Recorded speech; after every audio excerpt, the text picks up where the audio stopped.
In the bustling streets of 1920s Chicago, the air was thick with coal smoke, ambition, and the noise of machines forging a new America. Among the sea of workers, students, and dreamers lived a 19-year-old boy named Thomas Keller. Thomas was the son of a railway mechanic. His family didn't have much, but they had dreams, big ones. His father, a man of calloused hands and quiet strength, wanted his son to become what he never could, an engineer. Thomas studied at the Illinois Institute of Technology.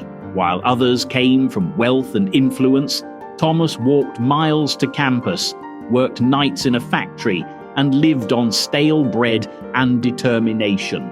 But when the exam results were posted on the rusted board outside the dean's office, failed. He stared at the paper, fists clenched, eyes burning. For the second year in a row, he had failed his engineering exams.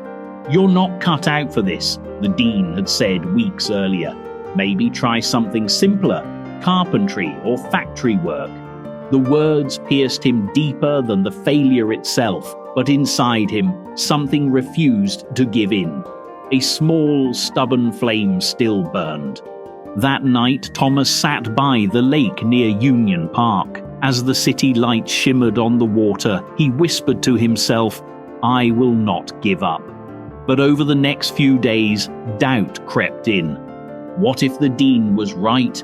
What if he simply wasn't smart enough? Even his factory foreman told him, "Son, some men build with their hands, others build with their minds. Maybe it's time you stop pretending to be the second kind." Thomas began to believe it. He stopped going to class. He stayed in bed longer. He began sketching machines less. His world turned grey. One rainy afternoon, Thomas wandered into a small, dusty bookstore run by a retired engineer named Mr. Whitaker. The old man noticed the boy's slumped shoulders and defeated eyes. "Looking for anything in particular?" he asked. "Not really," Thomas mumbled. "I used to dream of designing bridges, but I'm not cut out for it." Whitaker pulled a book from the shelf, Failures of the Greats. "You know," he said, "most people don't realize that nearly every great engineer, inventor, and thinker failed before they succeeded. Edison failed 1,000 times. Even the man who built the Brooklyn Bridge, he was told he was insane."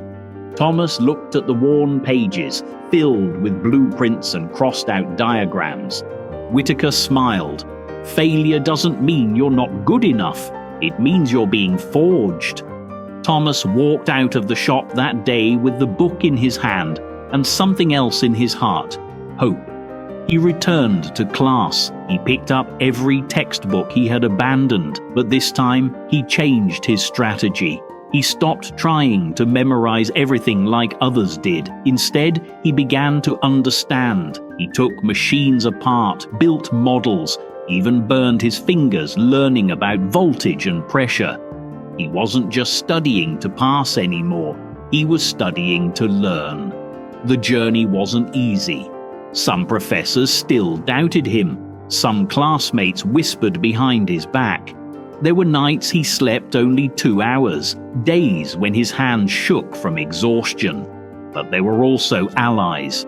Emily, a classmate who once ignored him, started studying with him after seeing his dedication. Mr. Whitaker offered him old mechanical parts to experiment with. Slowly, painfully, Thomas began to rise.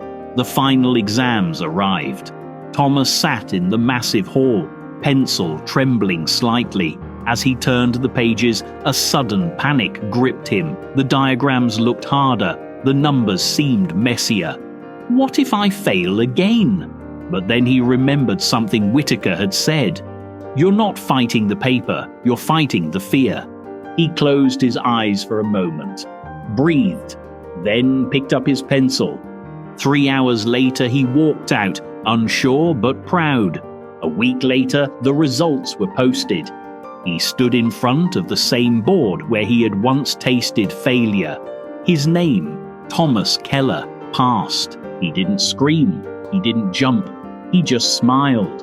A deep, quiet smile that carried the weight of years of failure, doubt and persistence. He walked straight to the train yard, where his father was working. Without saying a word, he handed him the exam paper. His father, covered in grease, looked at it for a moment and hugged him tight. Thomas graduated 2 years later with honors. He became a bridge designer, known for creating structures not just of steel, but of soul. He never forgot where he came from. He visited the bookstore often, helping other struggling students. And every time someone told him they failed, he would lean in and say, "Good, now you're one step closer to winning."